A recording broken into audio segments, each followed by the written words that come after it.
And we're back. Hello, ladies and gentlemen. My name is Dark Phoenix Gaming, and welcome back to my Let's Play of Dragon Age Origins. So, last time we left off, we met up with Mr. Merchantman in that pass, and happened to find out that there's apparently a golem somewhere south, the village of Honolith, which south is also likely to mean overrun by Darkspawn. So yeah, that is going to be something of an issue we will have to tackle in the midst of doing this, because if they had a golem down there, that is too much to not be doing something with. But before we go off and do that, we've come back to camp to go around and talk to everyone. Well, everyone except Sir Gilmore, who he doesn't really have anything else to say at this point, I don't think. Also, Doggo is barking, so there is an interaction to be had here with Sparrow. Or maybe not. He just wants some pets. Like my cat. Always wants attention. And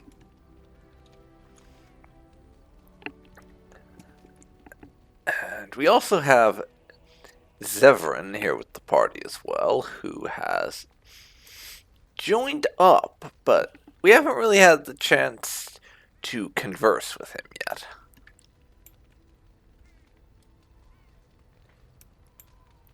Yeah. Speaking of, Alistair. I'd like to ask you something. Ask away. Okay. Well, one thing. Why have you remained a Templar if you hate the Chantry? Have you seen the uniform? It's not only stylish, but well made. I'm a sucker for good tailoring.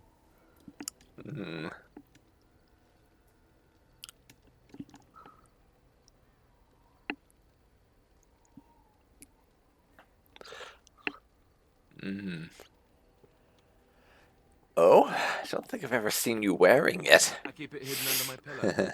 Sometimes I'll take it out just so I can hug it fondly and remember the good old days. Brings a tear to the eyes, you know. So this is where you deflect all of the questions you get asked with humor, right? I'd use my shield if I could, but I think you might actually spot me hiding behind it. You don't really want to know about my being a Templar, do you? It's really quite boring. Then make up something more exciting. You know, I like the way you think. But I guess if you're really curious, there's no harm in obliging. I have a couple of interesting looking moles I can show you later too, if you're interested. The truth of the Let's matter not. is that I did hate going to the monastery. The initiates from poor families thought I put on airs, while the noble ones called me a bastard and ignored me. I felt like Al Eamon had cast me off unwanted, and I was determined to be bitter. But I took some solace in the training itself, I guess. I was actually quite good at it. Really? What did you like about it? The education, mostly, but also the discipline. You need to have a disciplined mind in order to use the abilities we have. It was difficult, but rewarding. I never really felt at home anywhere, though, until I joined the Grey Wardens. And Duncan felt my Templar abilities might be useful for when we encountered Darkspawn magic, so I kept it up. What about you? Do you have anywhere you consider home? Well, we can't really say the alienage is our home. It used to be, but these days, not so much. So, I guess my home is with the Grey Wardens now, with all of you. Really? I guess I like the sound of that. We won't always be traveling like this, you know. Once the war is over, once the blight is... well, a time will come when we'll have to think about having a real home again. Though that seems like a far ways off. And I suppose the Grey Wardens are gone for good. Either way.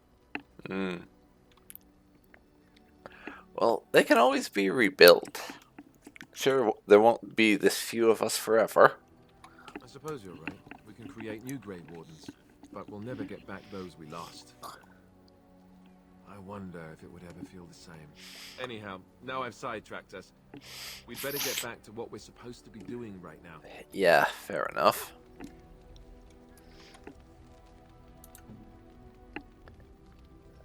And Alistair really likes us now.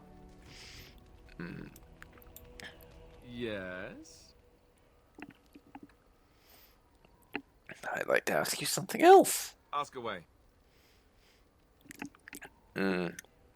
Can you teach others to be a Templar? I think we asked about this before, actually. You Others, said yes, no. but not yourself. I need someone who's trained first as a warrior. It's as much about discipline as anything. I guess if I'm going to give up secrets, I may as well go all the way. But this time, Alistair likes us enough that he will actually go through with it. Nice. I think this playthrough is the first time I've ever had an instance of us asking a party member to do training stuff and them saying no.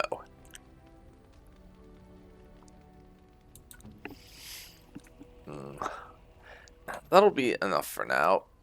We have unlocked the Templar specialization if we want to give it to another party member, which I never do.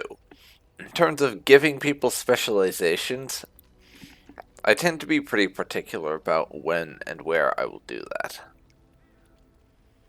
Unless I'm playing a warrior myself, I generally won't pick up the Templar specialization.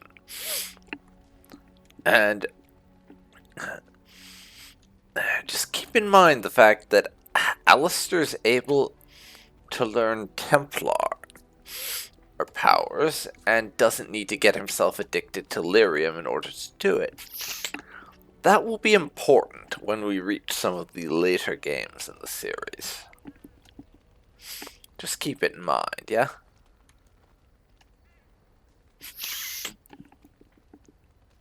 Okay, Sten, what's up with you? You called. I have a question. I am hardly surprised. Do you find Ferelden very strange? To put it lightly, no one has a place here. Our farmers wish to be merchants. The merchants dream of being nobles, and the nobles become warriors. No one is content to be who they are. Getting a little bit of a talk about the Kunari caste system here, I see. Yeah, I've played these games enough that I know this stuff, but basically the idea of changing your social status is completely unheard of to them, is the TLDR, if you were wondering. Don't the Kunari ever want to change their lot in life? What does that accomplish? The farmer who buys a shop is never a merchant. He is always a farmer turned merchant. He carries his old life with him as a turtle carries its shell. Maybe he was meant to be a merchant in the first place. Meant by whom? And if that were indeed his purpose, why did that mysterious source of meaning not make him so to begin with? Well, how do you find your purpose then if you don't look for it? You can learn to find it in doing your duty, in serving your people. There is no need to search for it. Shall we move on? Is there anything you actually like about Ferelden? You don't seem particularly fond of that bit. There is interesting food here. You have a thing. It doesn't have a word in the Kunari tongue. Little baked things like bread, but sweet and crumbly. Cookies? Yes, we have no such things in our lands. This should be remedied. I'll keep that in mind. Shall we move on? Well, you sound a bit homesick, actually, Sten. Perhaps. It's strange to be in a crowd and hear a language that is not your own, to see faces that are and aren't like yours. I miss the smells of Saharon, tea and incense and the sea. Ferelden smells of wet dogs. You're not the first one to tell me that. Let's get going then. As you wish. Yeah. Which, that little thing about the cookies reminds me, and I may have mentioned this before, I don't recall, since the last time I recorded Dragon Age Origins was actually a couple months ago. Basically, that conversation you have with Carol at the docks, where you have to get him to let you pass, if you can't just persuade him through straight up being persuading, then there's a couple of different ways you can get him to fold, depending on who's in your party. We got the one where Liliana basically flirts him into submission. You can get something similar with Morrigan. And if you have Sten along for the ride, he basically bribes Carol with cookies that he stole from a fat kid in a village. I'm not even making that up. That is literally what happens. I'm very happy you decided to destroy the anvil. That thing could do no good. He does actually have more things Don't to say, want to just imagine how about many specific souls plot were points, tortured I by one man's imagine. desire. Yes, well, thanks. No, thank you. I guess. Because Roland, being one of the characters that we added through a mod, is slightly less interactive than the rest of the party, so he'll have less Yes. things to say. What can I do for you?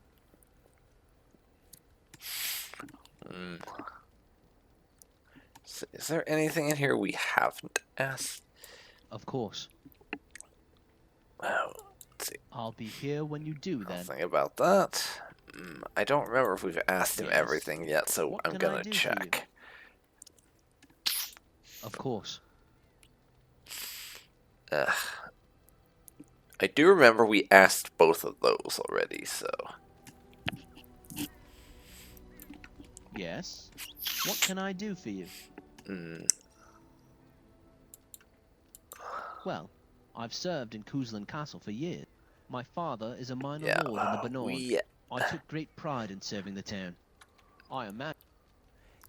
we already asked him that. I just remembered halfway through the conversation that we had done so sorry about that. Anywho, Liliana? Yes? I would like to chatty chat. Well, here I am. Tell me a story. All right. It is my job to spin yarns after all. I mean, you ain't wrong.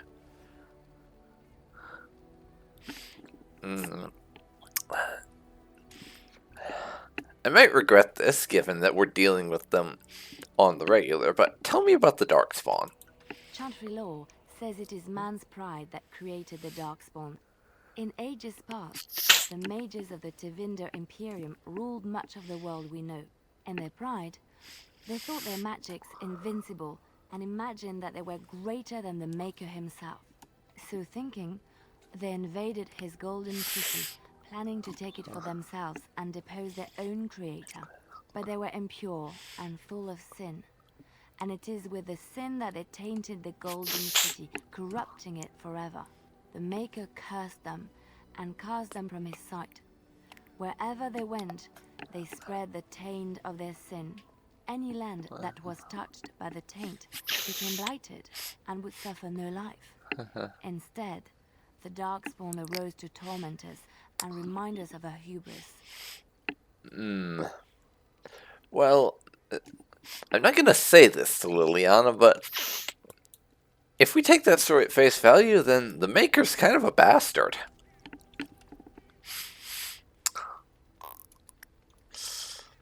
just decided, oh,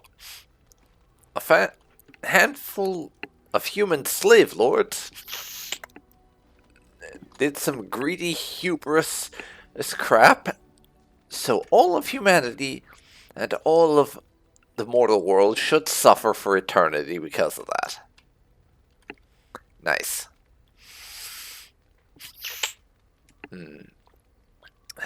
Anyways, Win. You're next. I must ask, what does being a Grey Warden mean to you?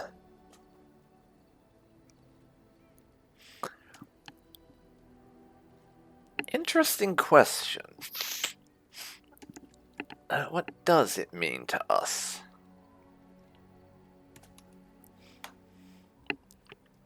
I suppose it means I've been chosen to do something important that people are relying on me for. There's that, of course. But there's more to being a Grey Warden than killing Darkspawn and saving the world from the Blight. Ultimately, being a Grey Warden is about serving others. About serving all people, whether elves or dwarves or men.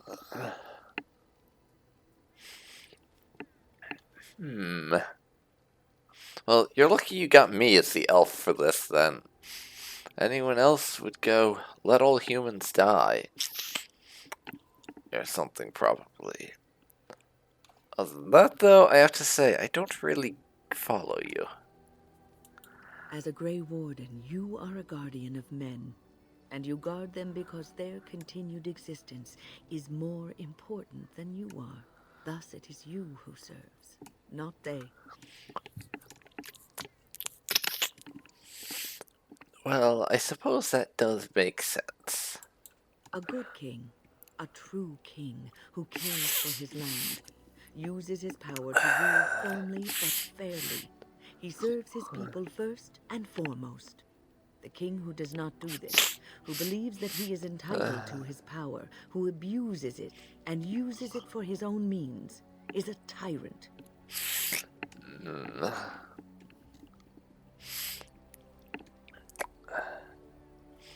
Well, shame Logain never got that speech, ain't it?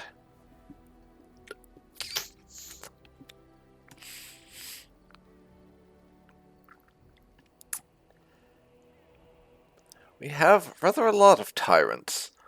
It's around the world, it would seem. And the country suffers for it. If you live apart from others, and your actions affect only you, then you may do as you wish. But if you have power, influence, and strength, your every action will be as a drop of water in a clear, still pond. The drop causes ripples, and ripples spread.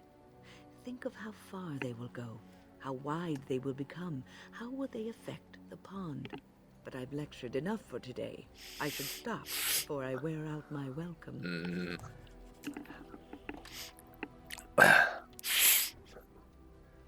Yes. Step off your podium, wise old mentor. We can have more of that later. Should probably take a moment to speak to Zevran. I mean, he tried to assassinate us, true. But we've just had him back at camp, with the rest of the party keeping an eye on him. I should actually do some talky talk, I think. Here I am. Suppose you are. Care to answer some questions? Oh, this should be good. Go ahead. Why did you want to leave the Crows, exactly? Start with the big questions, of course. Well now, I imagine that's a very fair question. Being an assassin, after all, is a living, at least as far as such things go. I was simply never given the opportunity to choose another way. So, if that choice presents itself, why should I not seize upon it?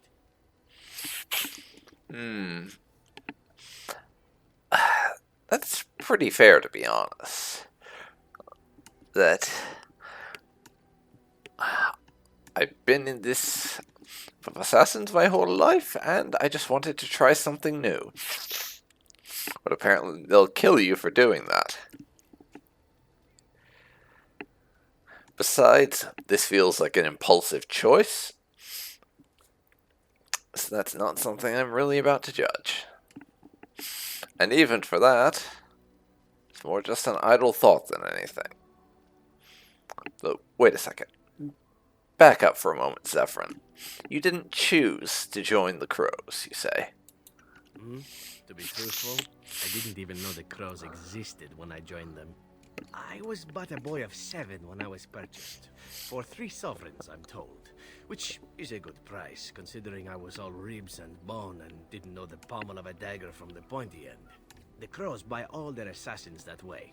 Buy them young, raise them to know nothing else but murder. And if you do poorly in your training, you die. And that works for them.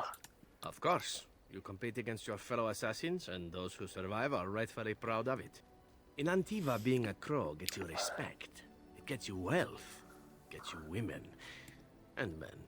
Or whatever it is you might fancy. But that does not mean doing what is expected of you always. And it means being expendable. It's a cage, if a gilded cage. Pretty, but confined.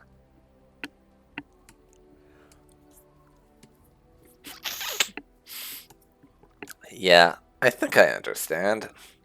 The alienage where I grew up was a little bit like that, honestly. It was safe, but I also couldn't leave. As for what I'll do in the future, presuming that there is one, I truly can't imagine. It might be interesting to go into business for myself, for a change. Far away from Antiva, of course. Of Now, course. Naturally, I go where you go.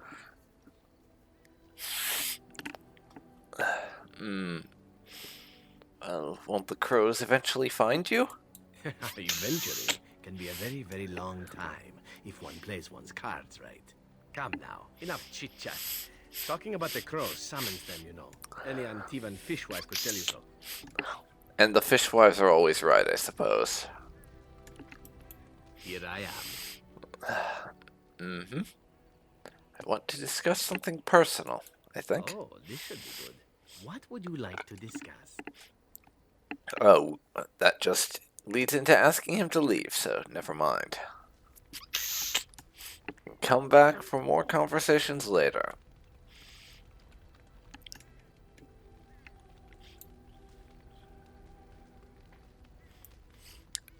And go and chat with Ogren.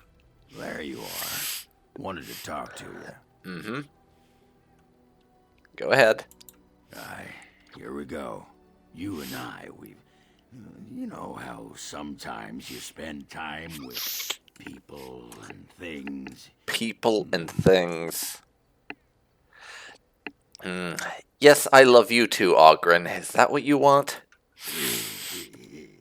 Well, I'll be shaved, skinned, and hung up to dry. It's too soon, though, lady. Too soon. I just wanted to ask a favor. Well, okay. What is it? I was thinking, I do know some people out here on the surface. A person, actually. A girl I knew in Orzammar. Before I left, obviously.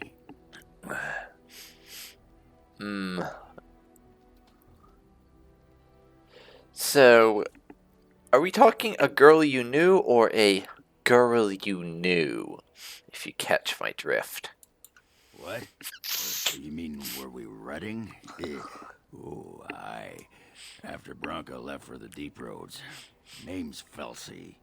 She was a fiery one. I'm sure she's forgiven me by now.